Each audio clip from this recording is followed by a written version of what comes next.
A partir de este momento, te entregamos una clave para ingresar a China, para descifrar y descubrir la realidad y potencia de un país increíble. Clave China, mucho más que un programa radial, un viaje a un país, casi continente. Hola queridos amigos y amigas de Clave China. Buenos días, buenas tardes o buenas noches. Dependen de cuando tengan ganas de compartir con nosotros este espacio. Hoy vamos a hablar de 3 lugares en el mapa que parecen no tener nada que ver entre sí. Una isla en el Mar de China, otra en el Caribe y un archipiélago en el Atlántico Sur. Estamos hablando de Taiwán, de Cuba y de Malvinas. 3 islas, 3 conflictos, muy enganchados en las fronteras que delimita la geopolítica, que intentan resolverse como parte de la política interna de cada país con mayor o menor suerte. Y digo con mayor o menor suerte porque depende de las políticas injerencistas que potencias externas, como es el caso de Estados Unidos o el caso de Gran Bretaña, cuando hablamos de Malvinas, pretenden resolver desde afuera la situación de un país, mientras la agravan, por supuesto. La República Popular China, con vistas a la próxima visita de Donald Trump a Beijing, ha planteado que para mantener una reunión de cooperación seria, Estados Unidos debe abstenerse de cruzar la línea roja. Esto es dejar de azuzar con la presencia militar americana a los separatistas taiwaneses. Se trata siempre de una sola China. Taiwán fabrica, les doy un dato, el 60% de los semiconductores del mundo y el 90% de los chips más avanzados. De ahí el interés histórico de Estados Unidos de avivar la situación política interna de Taiwán en relación a su parte continental, que es China, y Taiwán es China, es la República Popular China, y ahora recientemente declaraciones de Japón en una vuelta de tuerca respecto a su presencia militar en China. Parece que no se acuerda que hace unos años atrás, y lo recordábamos en este programa, Japón perdió la guerra. En el caso de la República de Cuba, con 11 millones de habitantes a solo 150 metros de Florida, de Estados Unidos, Cuba sufre un bloqueo desde 1960, un año de la revolución. Según algunos datos oficiales, esto le provoca más de 5.000 millones de pérdida al año, sumado al reciente castigo de los Estados Unidos, otra apretadita de este país con vocación imperial, impidiéndole el envío de petróleo por parte de terceros países. Imposición solo incumplida por Rusia con el envío de petróleo y por China con el envío de varios insumos primarios y energía solar para no provocar un colapso total. Además, la política injerencista imperial de los Estados Unidos hacia Cuba apunta a la caída de su gobierno, elegido democráticamente. Sobre la relación Cuba y China, hoy Isabel nos aportará algunos datos que completan este escenario. Isabel Rauer, a ella me refiero. Malvinas, 3.500 habitantes, pero controla 1.600.000 kilómetros cuadrados de mar. Y bajo ese mar hay petróleo. Se estiman que unos 60.000 millones de barriles y la puerta además a la Antártida, donde se juega el agua dulce del futuro. Desde una lectura muy particular, muy especial, dado que lo hará desde la cinematografía que leyó Malvinas desde diferentes perspectivas, nos hablará Mariano Amelino, docente, investigador y académico de Argentina. Pero ahora, para entrarle al programa, vamos a la música. A ver, Silvana, ¿qué nos preparaste para abrir la puerta de Clave China?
never can replace it. I think it's time for you to start giving me some loving, carrying a touch for you that's harder than over. It's time for you to give me a little time of love, baby. Hold me tight and do what I tell you.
China en clave de noticias, con lo más destacado de la semana del país asiático en la voz, como siempre, de nuestro colega Enrique Gon del Grupo de Medios de China. Y así lo presentamos. China en clave de noticias. Los principales títulos de la semana. Hola amigos de Clave China, ¿cómo están? Están escuchando China en clave de noticias. Soy Enrique Gon. El presidente chino Xi Jinping instó a realizar los máximos esfuerzos para buscar a las personas que aún están desaparecidas y rescatar a los heridos después de que una explosión en una planta de fuegos artificiales en la provincia de Hunan, el centro de China, causaron numerosas víctimas la tarde del lunes, que según informaron este viernes las autoridades locales, dejó un saldo de 37 personas muertas y una desaparecida. El Ministerio de Relaciones Exteriores de China reiteró que la cuestión de Taiwán ocupa una posición central en los intereses fundamentales del país y constituye la base política de las relaciones entre China y Estados Unidos. Lin Jian, portavoz del Ministerio de Relaciones Exteriores de China, instó a las autoridades de Paraguay a situarse lo antes posible en el lado correcto de la historia, reconocer el principio de una sola China y romper sus llamados lazos diplomáticos con las autoridades taiwanesas. Beijing ha vuelto a transmitir su firme oposición a los intentos de remilitarización de Japón. La reacción llega mientras aumentan las protestas de ciudadanos japoneses ante el alejamiento de Tokio de su constitución pacifista. El Ministerio de Relaciones Exteriores de China afirmó que estos movimientos son profundamente impopulares entre las personas amantes de la paz en todo el mundo. China rechaza firmemente la designación infundada de China como un supuesto país de alto riesgo por parte de la Unión Europea y su decisión de restringir el apoyo financiero a los proyectos de seguridad e inversores solares chinos, de acuerdo con el Ministerio de Comercio.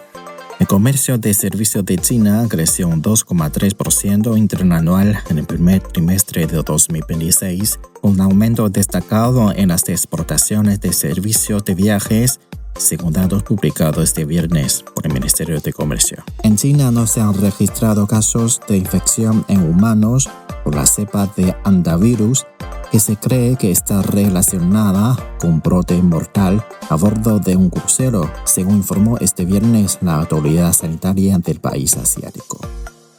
Amigos, así llegamos al final de esta edición de China en clave de noticias.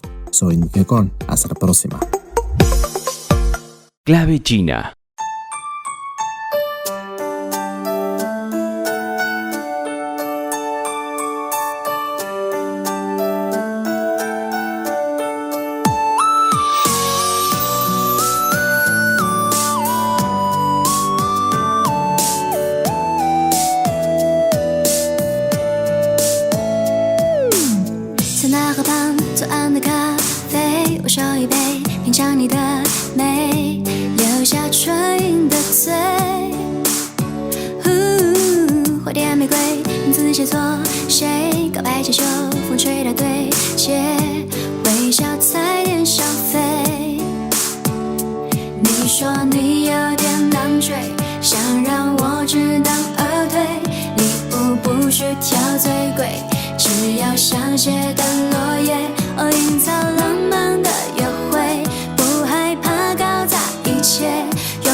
Como les comenté en la apertura, charlamos con Mariano Ameguino, docente y académico en varias universidades, especialista en historia y magíster en ciencias sociales.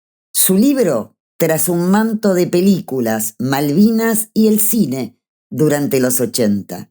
Ya está preparando la segunda edición con más novedades.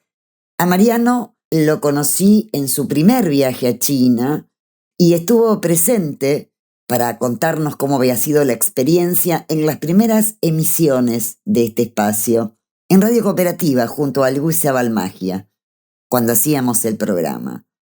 Pero hoy la entrevista es por Malvinas, tema que tiene algo en común, como les dije, en la apertura con Taiwán y desde otras circunstancias, el conflicto que se desató en Hong Kong en el 2019. Mariano, bienvenido. Gracias, Lidia. Bueno, como bien decís, nos conocimos luego de algún viaje que hice a China, que recuerdo justamente que en ese momento había alguna revuelta en Hong Kong y los chinos me preguntaban sobre mi posición y yo enseguida lo asocié desde el punto de vista insular a lo que son las islas del mar de China y a la soberanía y a cuánto el Imperio Británico siempre se ha encargado en complicarle la vida a la soberanía de los pueblos. Pero bueno, dicho esto, ya que lo usaste en tu introducción, el libro, tras un manto de películas, quizás lo más lindo que tiene para mí es el título, porque hago ese juego de palabras con la marcha de las Malvinas, tras un manto de neblinas, no la hacemos de olvidar. ¿Y por qué las películas? Porque a mí lo que verdaderamente me preocupa como objeto de investigación, vengo de las ciencias de la comunicación, me interesan los posgrados que hice en historia, me preocupa un poco cómo se construyen nuestras subjetividades en torno a la imagen. Y ahora con la inteligencia artificial el tema me está superando, ¿viste? Una imagen ya no es que vale más que 1000 palabras. Vos ya no sabés si la imagen es verídica, antes la imagen de última era una evidencia de que los acontecimientos habían ocurrido de tal o cual manera. Pero ¿qué nos pasa cuando vamos al cine? ¿Qué nos pasa cuando consumimos una obra donde hay representaciones, donde hay construcciones, que un cineasta toma la decisión? Al fin de cuentas también, un historiador cuando escribe un libro toma decisiones sobre qué focalizar, qué enfatizar y qué no.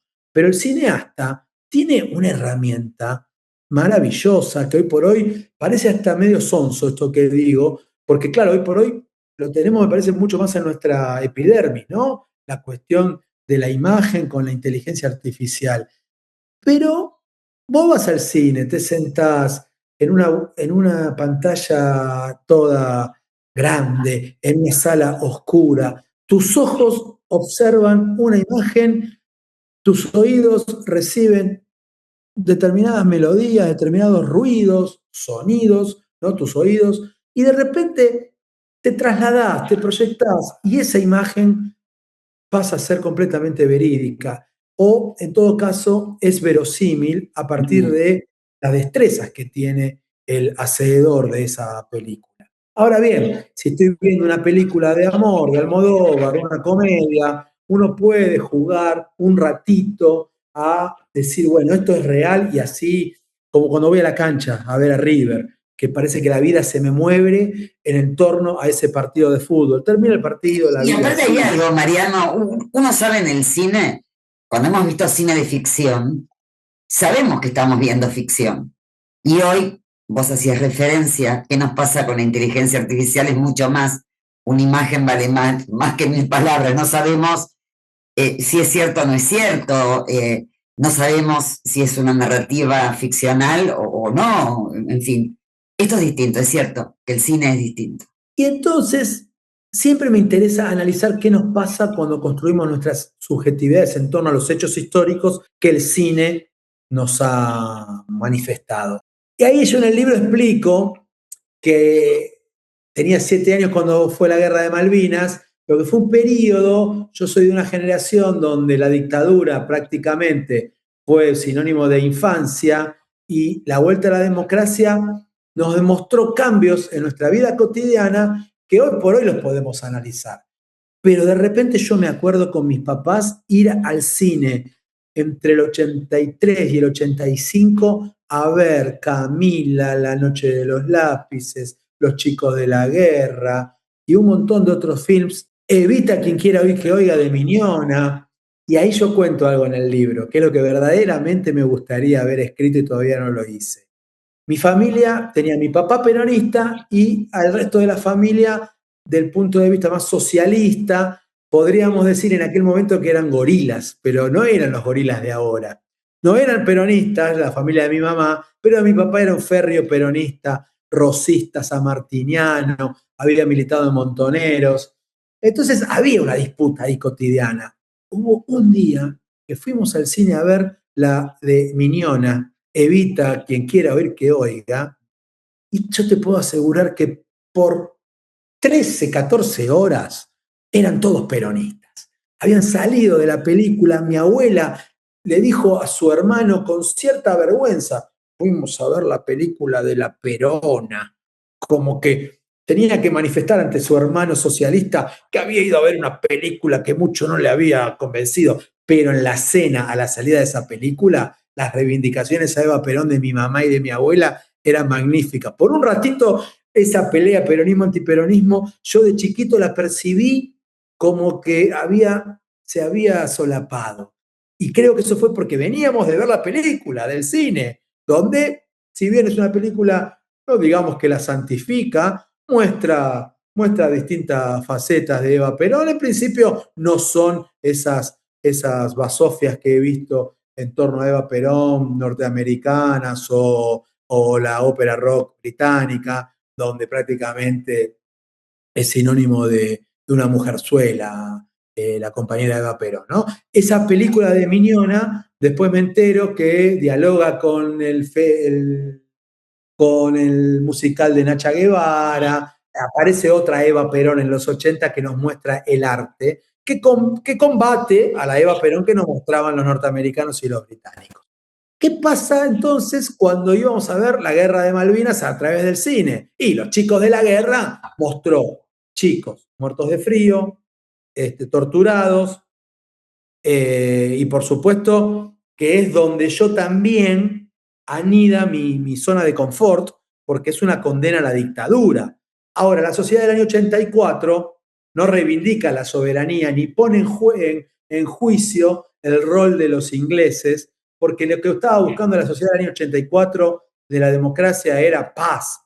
Entonces, el miedo a volver a la guerra es también votar en contra, a favor del sí en aquel plebiscito del Beagle. Era un momento donde el cine marca, y Los Chicos de la Guerra marcó la subjetividad de la sociedad de los 80 una sola manera de ver la guerra de Malvinas, que condena la dictadura y que yo abrazo y aplaudo esa condena, porque para mí la guerra de Malvinas fue otro crimen de la dictadura, pero sin embargo nos pasó el otro día conversando fuera del aire también, ¿no, Lidia? No podemos recuperar la causa Malvinas como lo que es, porque hace 200 años que los británicos la usurpan ilegalmente y nuestro mar argentino, nuestras riquezas, nuestros recursos naturales, petróleo, minerales, pesca, cuando hoy por hoy quizás en las universidades no le estamos pudiendo pagar los salarios a todos los docentes, hay mucho PBI que se está yendo en realidad, ahí sí se afanan un PBI, ¿viste? En el océano Atlántico, en el Atlántico Sur nuestro, las puertas de la Antártida, de la reserva de agua dulce de todo, del futuro de la humanidad. Entonces digo, qué interesante sería poder hacer una polifonía de voces acerca de cómo el cine te marca subjetividades. Y así me puse a indagar en las distintas películas que hay en la década del 80, quién las hizo, cómo circularon, quién las financia. Y también me fui más allá de los 80 en otras investigaciones mías, pero el libro se hace un recorte, porque si no es una enciclopedia interminable, ¿no? Y bueno, ahí me encuentro con este laberinto patriótico, que llamo yo, tratando un poco de manera insolente de emular a otros grandes autores como Rosana Guber, como Federico Lorenz o como también Varela.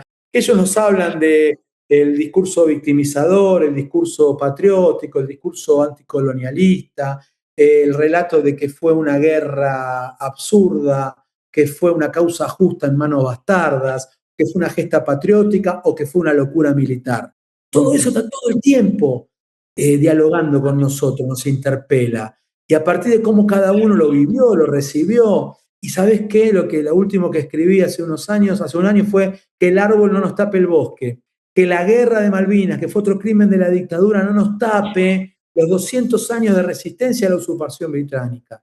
Tenés ejemplos en San Martín, en Juan Manuel de Rosas, en Roca, tenés ejemplos también en 1910 con Paul Groussac, en una revolución, en una huelga que hicieron obreros oriundos del barrio de La Boca, trabajando en las Georgias, hicieron la primer huelga en las Islas Malvinas. Tenés la década del 30 con Alfredo Palacios, un senador socialista que abrazó una causa nacional y de allí salió la Marcha de las Malvinas, salió su libro, Las Islas Malvinas, de Alfredo Palacios. Tenés todas las políticas que llevó adelante el peronismo con el Instituto Antártico, tenés una versión de la marcha peronista que tiene unas estrofas dedicadas a Malvinas, pero que no han perdurado en la memoria popular, pero sí estuvieron en los primeros versos que escribió Iván Isevich cuando redactó las estrofas de la marcha peronista. Por supuesto que también hay muchas otras iniciativas, cuando empezó a existir las Naciones Unidas, Ramuglia, ya el ministro de Relaciones Exteriores de Perón,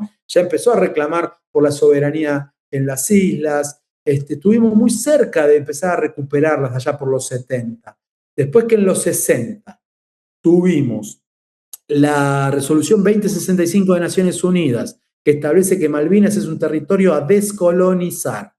Cuando al mismo tiempo, después con el gobierno de Onganía, mientras Onganía tomaba el té con el rey de Inglaterra, tuvo lugar el operativo Cóndor, militantes, peronistas, como grupo político armado, Dardo Cabo y su compañera Cecilia Mercier, toman un avión comercial de aerolíneas que iba para Río Gallegos y lo hacen aterrizar en las Islas Malvinas, enarbolan 7 banderas, llevan adelante una semana de resistencia, demostrando que las islas son argentinas. Los vuelos de John Fitzgerald en el 64 y en el 68, patrocinados algunos de ellos por el diario Crónica. García estuvo en el operativo Cóndor y estuvo en el segundo viaje de Fitzgerald.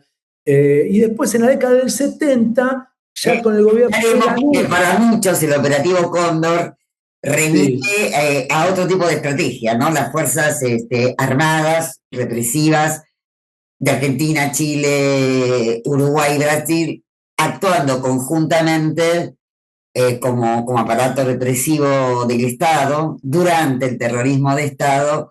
Entonces, a eso se llama operativo Cóndor. A eso se le llama Plan Cóndor. Plan Cóndor, bueno. También, por la palabra cóndor, remite otra cosa. Digo, Mariano está hablando del operativo Cóndor, que tiene que ver con estas gestas que se hicieron en diferentes momentos, expresando la posición de que las Malvinas son argentinas y que se reclamaba la descolonización tras 200 años de usurpación.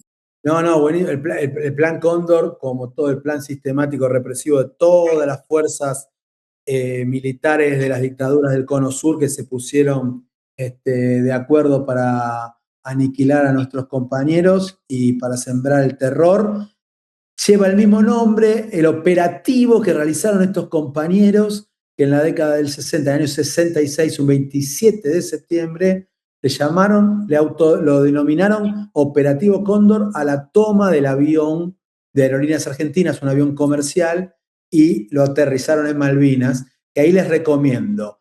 Cóndor 501, la serie que está en Canal Encuentro, son 8 episodios maravillosos. Está la versión ahí que cuentan toda la historia. La verdad que la época de las producciones de Canal Encuentro son maravillosas, por suerte siguen disponibles.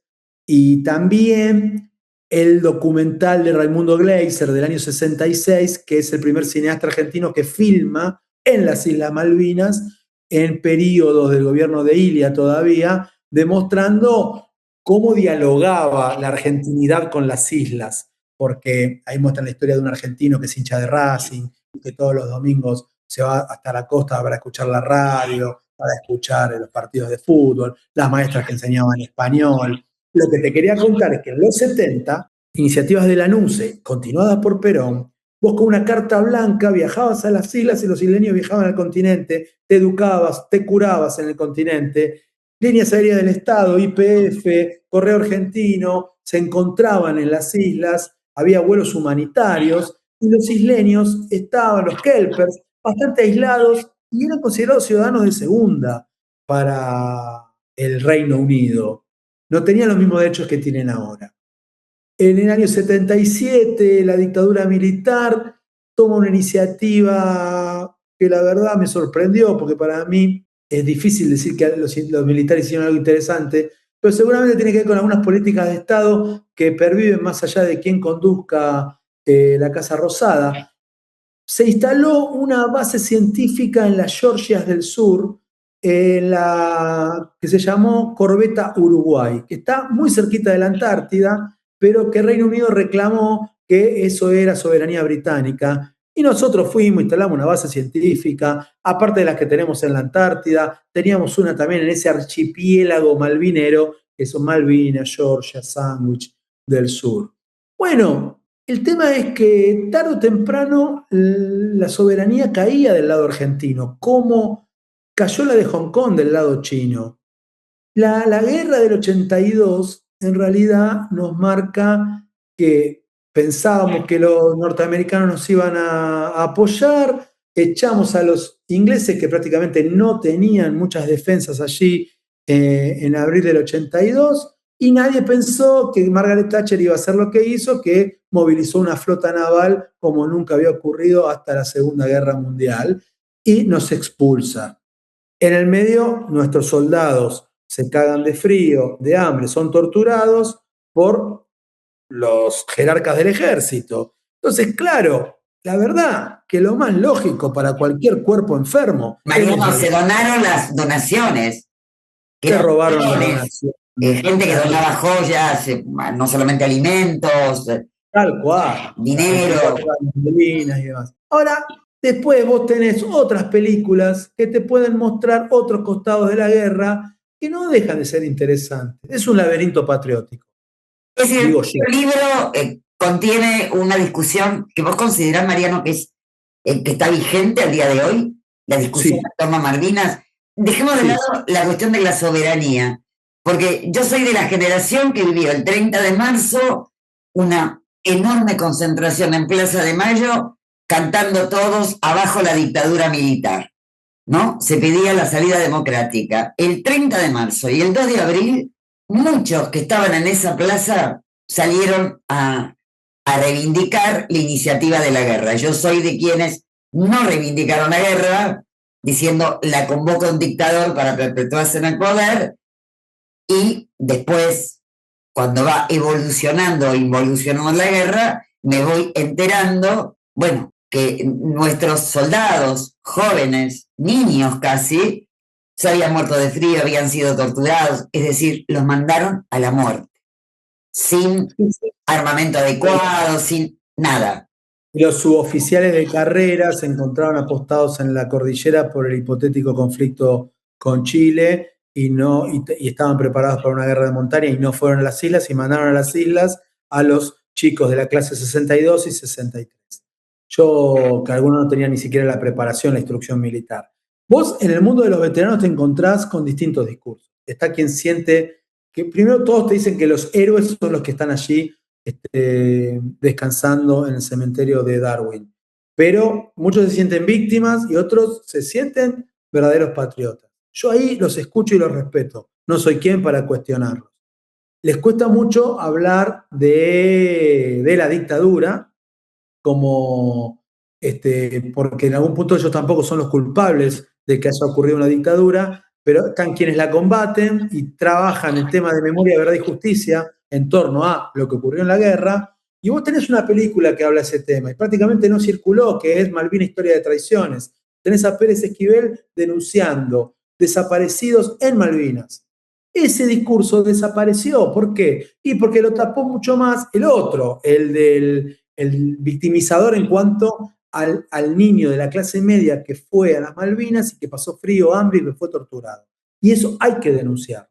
Pero también es cierto que cuando vos ves otros films que te dicen, mirá que esto que está pasando en 1982 se relaciona con 1806, con 1807, que son las invasiones inglesas que nos enseñan, las invasiones inglesas que ocurrieron mientras éramos virreinato del Río de la Plata. Nadie te habla de la tercera invasión inglesa, que es la que terminó en Tonelero y en Vuelta de Obligado, y la cuarta invasión inglesa, mejor, la tercera invasión inglesa es la de 1833, porque era territorio argentino, el de las islas, y la cuarta, la de Vuelta de Obligado. Entonces, empezás también a entender que hay algunos vectores de nacionalismo que hacen a lo que hoy estamos discutiendo como patria grande.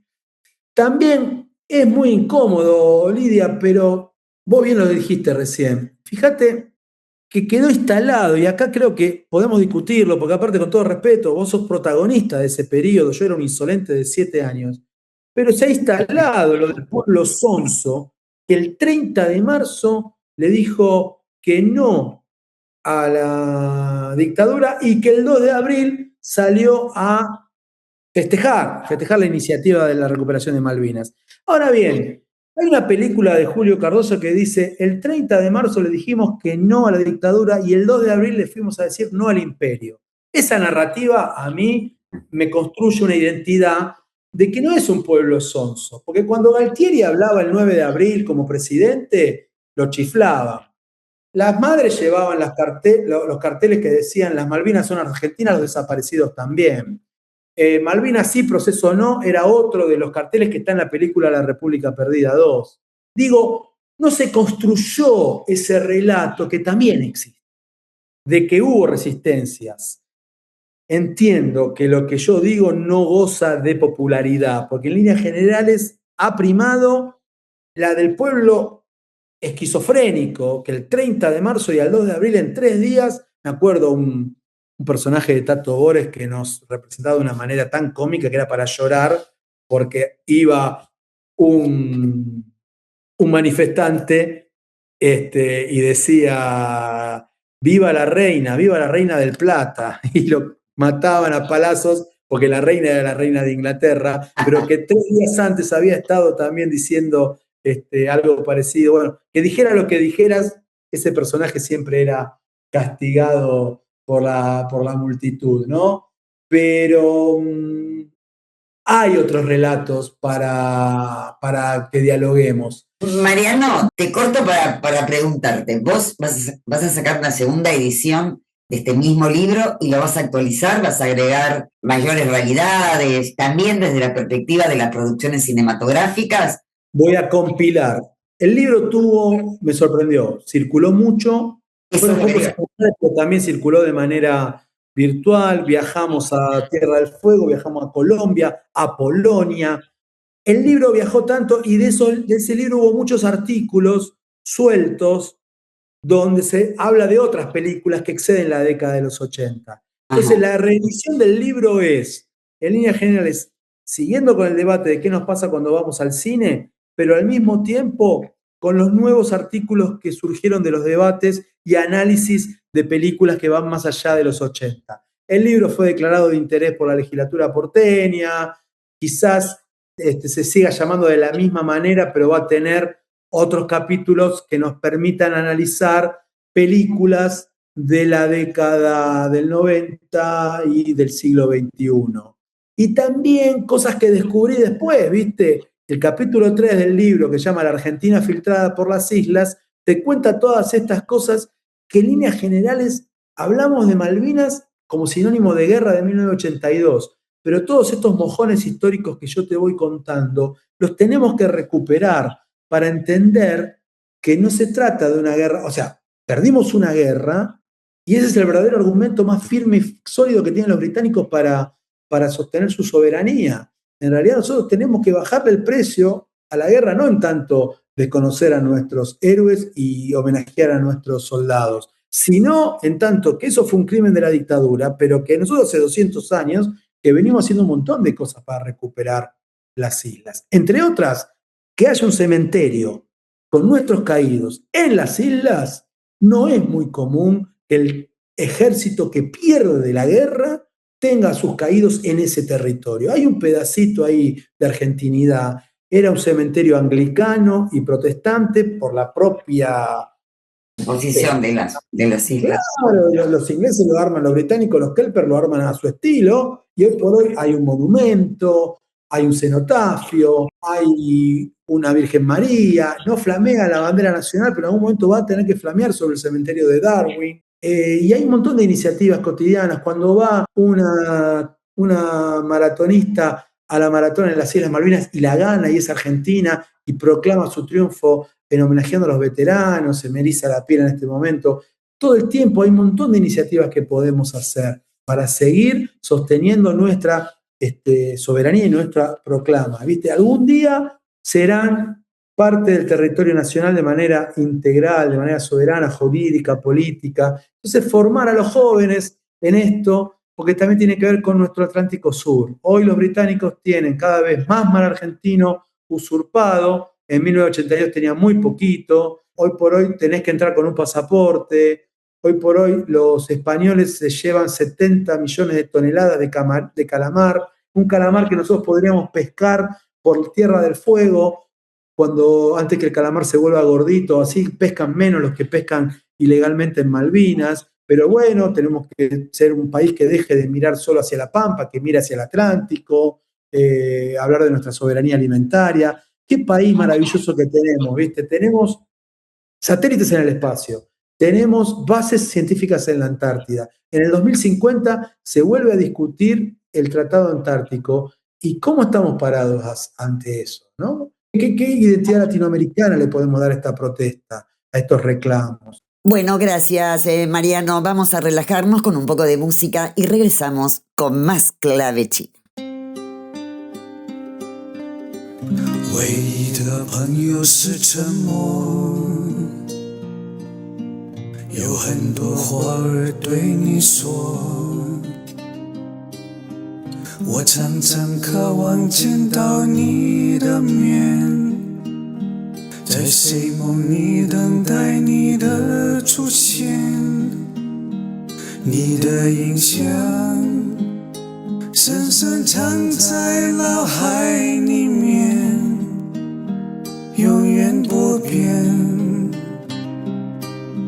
沉默的声音，又再见。弹起的梦里，我在走，独自在石板的街头。未忘的路灯下，我在等，迎着刺冷的风，一个人转过头来，看到刺眼的霓虹灯划破红尘，沉默的声音，我在等，在黑夜里沉默在唱，千万人活着的真相，嘴巴说话不说真心的话，耳朵听话不用心的听下，就是合唱，心里想的都不是一样，只字在唱，沉默的声音又在响。嘿，愚笨的人，你知道吗？沉默的后果你可会怕？听我说，可能我会是你球，牵我手，可能我会借你游，但我的声音像在至今的山海里游，永不回头。沉默的声音，你别走。人活该什么你可知道？可会是自知的骄傲？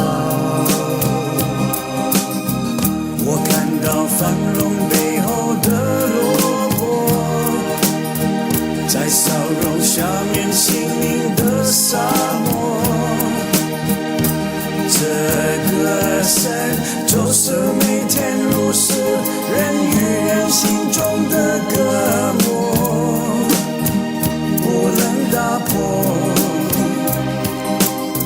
沉默的声音在沉默。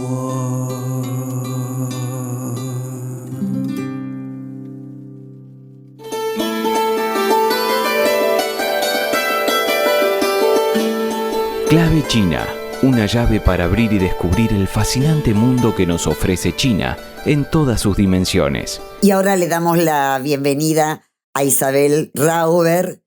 Les recuerdo que este espacio, la columna de opinión de Isabel, es auspiciada por el Instituto de Pensamiento y Políticas Públicas de Lanús. Isabel, bueno, estás de regreso de Cuba, experimentaste con tu permanencia en la isla la situación que se está viviendo. Hoy nos vas a hablar de la solidaridad concreta que un país como China lleva adelante para llenar necesidades diarias y estructurales de la isla sometida al férreo bloqueo de los Estados Unidos, que a su vez le vuelve a imponer a terceros países este bloqueo cuando desean comerciar con Cuba, a la que deja sin energía y sin recursos que están asfixiando al pueblo cubano. Bueno, Isabel, bienvenida otra vez. Es conocido el apoyo de China a Cuba con paneles solares, entre otras acciones solidarias hacia la isla. ¿Cómo valorás ese empeño? Hola Lidia, ¿cómo va? Una alegría volver a contactarnos para reflexionar ni más ni menos que de esta cuestión tan importante como es la cooperación entre China y Cuba. Es una cooperación trascendental. Yo valoro que el aporte de China va mucho más allá de los paneles solares. Está muy difundido de que, bueno, China le apoya a Cuba con paneles solares, con parques solares, ¿no? Y también otros paneles para consultorios, profesionales y gente que tiene vivienda aislada, etcétera. Pero en general se habla del panel solar. Y yo pongo que es mucho más que un panel solar la cooperación de China, porque voy a tratar de exponerlo brevemente. Uno, vamos a quedarnos con los paneles solares. No es un detalle, porque está construyendo parques solares que se están acercando ya a superar el tercio de la generación de energía que necesita el país.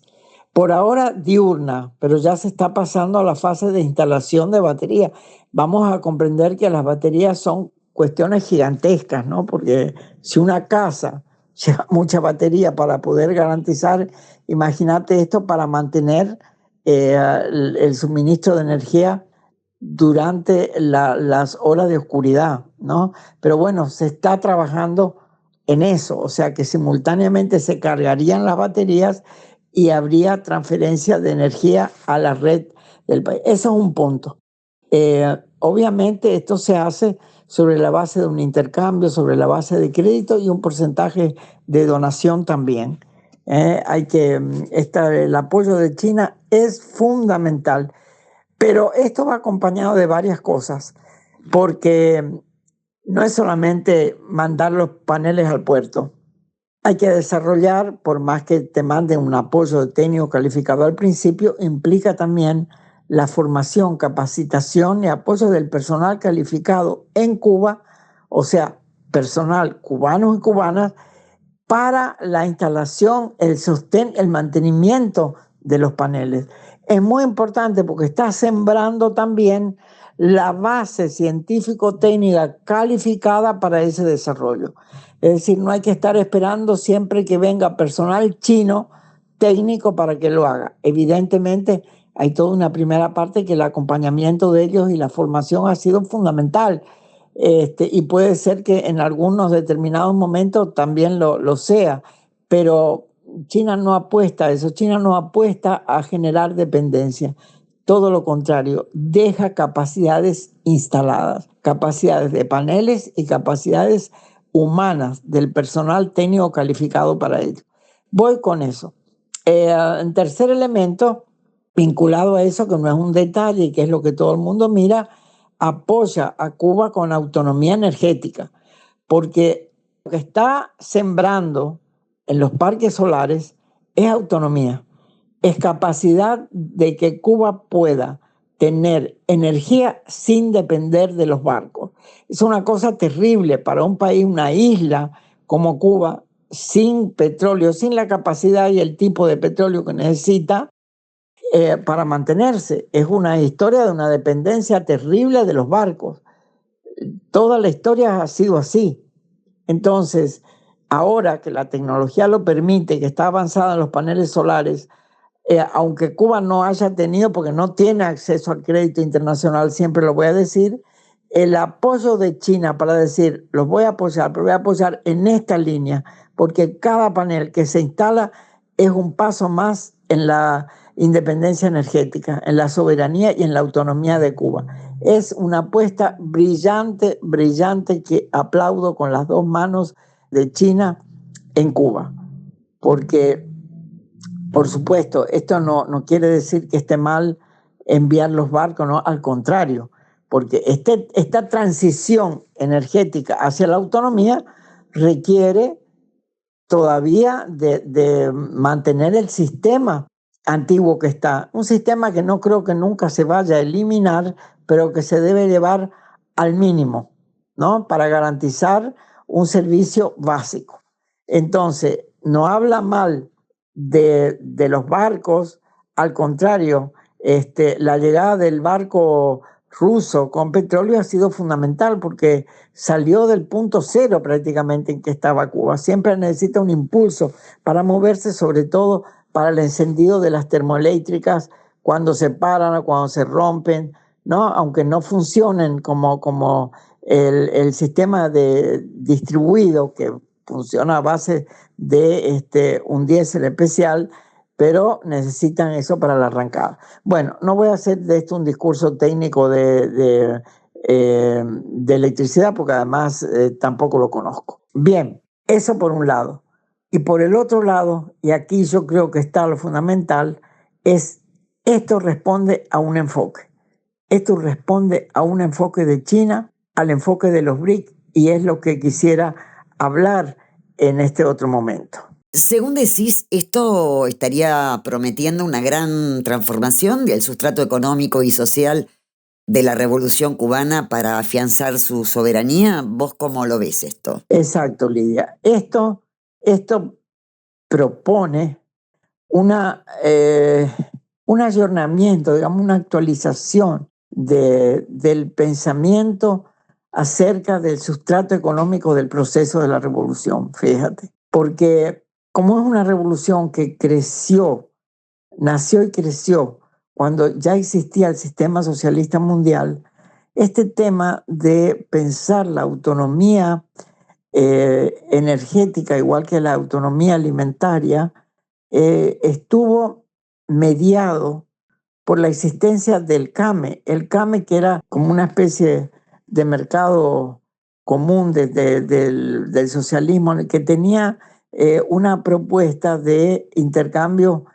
deslizante, vamos a decir. No son los nombres, pero como eso ya pasó de tiempo. Es decir, por ejemplo, voy a poner un ejemplo claro. En vez de invertir en construir grandes frigoríficos para conservar la papa para la temporada en que no había cultivo de papa en Cuba, como tiene un clima diferente, el tiempo productivo de Europa, por ejemplo, se importaba las papas de Alemania. El ejemplo no es correcto, pero lo pongo para decir, ¿no? Yo produzco papas ahora, después te doy la producción de mi temporada y recibo de otro país la producción de esa temporada de papas. Una especie de intercambio que está visto así es muy bueno porque te permite dar saltos en el desarrollo para invertir en otros rubros. Está muy bien. Pero ¿qué ocurre? Eso se fundamentó en el pensamiento de un mundo que era irreversible. Actualmente, los grandes golpes recibidos dejan en claro que está todo bien con los modelos de intercambio y crecimiento y desarrollo productivo, integrado, regional y mundialmente, pero hay cuestiones que no se pueden relegar en ningún momento. Y esas cuestiones son las que hacen a la autonomía de un país para tener capacidad de sobrevivencia por sí mismo ante cualquier catástrofe. Y esas cosas en antes uno no se pensaba. Parecía que estaba bien y que el mundo iba a marchar siempre sobre la base de los acuerdos y la complementariedad. La complementariedad es un concepto importantísimo que está tomado en los BRIC. Y yo voy a los BRIC ahora porque China es uno de los países fundadores junto con Rusia, ¿verdad? Brasil y otros, pero China es uno de los pilares fundamentales y un pilar fundamental de la economía del mundo, de una concepción del mundo que tiene que ver con eliminar el hambre, el desarrollo científico-técnico, con aligerar los problemas de la población sobre esa base, ¿verdad? Una concepción del mundo que apuesta a relaciones horizontales entre los pueblos, a generar un nuevo orden internacional basado en la equidad y relaciones horizontales entre todos los países, etcétera, para el desarrollo de las capacidades humanas, científico-técnicas, apoyando el desarrollo en los países del sur global en este sentido y apoyando también el crédito y la cooperación para el desarrollo económico del país, que decimos económico-social porque es económico y es también de sujetos productivos, ¿verdad? Su capacidad técnica y científica. Entonces, esa apuesta de China se ve claramente porque no es solo los paneles, está apostando a una vía para un desarrollo autónomo del país.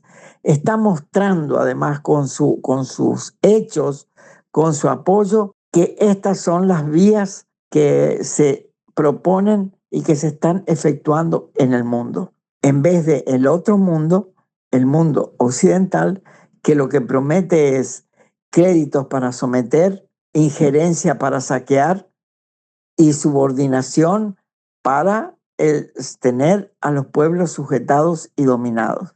La lección de China me parece que es impresionante en relación al mundo. Y es China y son los BRIC. Y ese es su proyecto. Y en Cuba se ve, en Cuba florece una vez más no solamente una readecuación y renacimiento de las raíces de la Revolución Cubana, las raíces socioeconómicas de la Revolución Cubana acorde a las realidades del siglo XXI, sino que también se vuelve a erigir un faro que ilumina las posibilidades para pensar las alternativas para el desarrollo humano con justicia social al resto del mundo. Y creo que esos son grandes aportes de China que quería reconocer y referirme en la nota de hoy, Lidia. Muchas gracias y hasta la próxima. Clave China. Bueno, China, como les comenté, encuadró la próxima reunión de Donald Trump que va a mantener con Xi Jinping en Beijing para que no pase la línea roja en relación a Taiwán y poder mantener una reunión cordial para evaluar la situación que hemos estado comentando acá de imposición de aranceles extraordinarios de Estados Unidos al mundo, ¿no? Como si fuera una especie de sheriff comercial. Pero también le puso los puntos a Japón inmediatamente después de que la ex primera ministra insinuara la voluntad de que Japón participara militarmente en el estrecho de Taiwán. La respuesta de China fue totalmente clara y contundente. Me parece importante traer acá lo que explicitó el gobierno de China en relación a las acciones que piensa implementar en el 15º plan quinquenal. Va este informe de SGTN, en español digo puntualmente acciones en relación a Taiwán. La principal cita política anual de China, celebrada en marzo, ha trazado un plan para el trabajo relacionado con la región china de Taiwán durante los próximos 5 años, mediante un capítulo específico en el esquema del 15º plan quinquenal. Este enfoque también se refleja en el informe sobre la labor del gobierno de este año. El esquema establece claramente que debemos aplicar de forma integral la estrategia general del partido sobre la cuestión de Taiwán en la nueva era, adherirnos al principio de una sola China y al consenso de 1992, combatir resueltamente las fuerzas secesionistas, oponernos a las interferencias externas y mantener la paz y la estabilidad a través del estrecho de Taiwán. El documento también transmite una postura más abierta hacia la comunicación y la cooperación entre ambos lados del estrecho de Taiwán durante el periodo del 15º plan quinquenal que comienza este año. Chen Binghua afirmó que se invita a los residentes de Taiwán a viajar, trabajar y vivir en la parte continental. También subrayó que, con el apoyo y los recursos de la parte continental, las empresas taiwanesas podrán encontrar más oportunidades en el desarrollo de industrias tradicionales, emergentes y del futuro. El 15º Plan Quinquenal es un periodo de gran desarrollo para la parte continental y también será una etapa en la que los empresarios y las empresas de Taiwán podrán alcanzar importantes logros. El portavoz también mencionó ejemplos de buena voluntad por parte de la parte continental, como la oferta de recursos energéticos para Taiwán tras la reunificación, incluso en un contexto internacional marcado por la incertidumbre.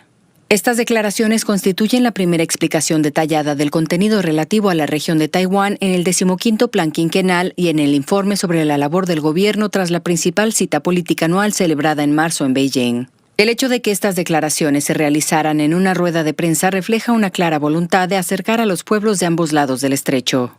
CGTN, en español. Clave China. Bueno, nos vamos hasta el próximo programa.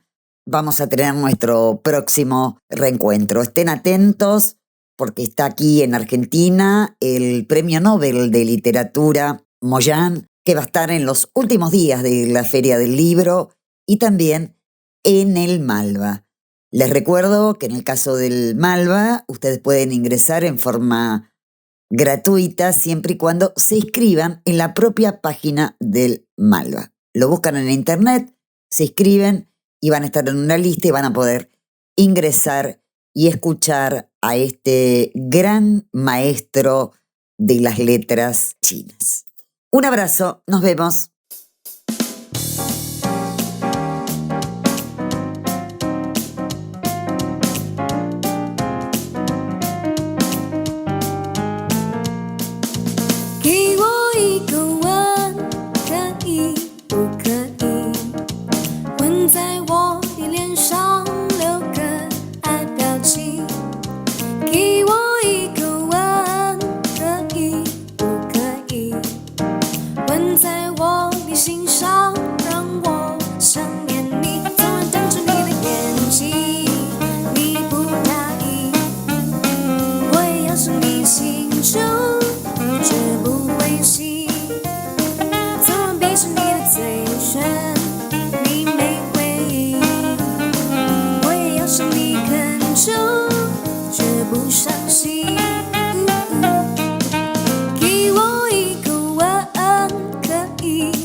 给我一个